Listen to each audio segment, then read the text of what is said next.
এই যে দুধটা এনেছি 24 ঘন্টা, ন্যূনতম 24 থেকে 30 ঘন্টা পর্যন্ত যেভাবে আইস করে আপনি আইস বক্সে রেখেছেন ঠিক 24 ঘন্টা পরে খুলে দেখবেন সেভাবেই অক্ষতভাবে থেকে যাবে। বাড়ি থেকে যখন আসি আমরা এই আইস বক্সে করে মাছ, মাংস, দুধ নিয়ে আসি এবং মজার ব্যাপার হচ্ছে এই আইস বক্সে করে যদি আপনি মাছ, মাংস, দুধ আনেন, অর্থাৎ আপনি গ্রামের বাড়ি থেকে প্রথমত ফ্রিজে ডিপ করে আইস করে আপনি এই আইস বক্সে ঢোকাবেন এবং 24 ঘন্টা পর্যন্ত আপনি যে বাড়ি থেকে দুধ আনতেছেন সেই দুধটা যেভাবে আপনি আইস বক্সে ঢুকেছেন ঠিক ওই অবস্থায় পাবেন। যে গ্রামের বাড়ি থেকে মাংস দিয়েছে, গরুর মাংস আছে, মুরগির মাংস আছে,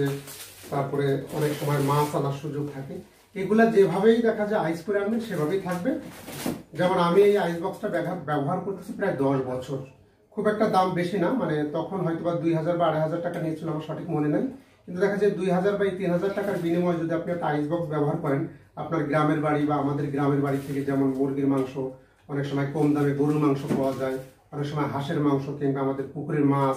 অথবা আমাদের নিজস্ব গাভীর যে দুধ, আমরা কিন্তু সেগুলা সংরক্ষণ করে আমরা আমাদের শহরের বাড়িতে বা শহরের বাসায় যেখানে আমরা থাকি সেখানে আমরা নিয়ে আসতে পারি এবং দেখা যায় আমাদের অর্থনৈতিকভাবে যেমন সাশ্রয় হচ্ছে, পাশাপাশি আপনি বিশুদ্ধ দুধ বা বিশুদ্ধ মাছ, মাংসটাও কিন্তু আপনি খেতে পারছেন। বাসা বাড়ির নিজস্ব রান্নাঘর থেকে M A Razzak Tutul, R television.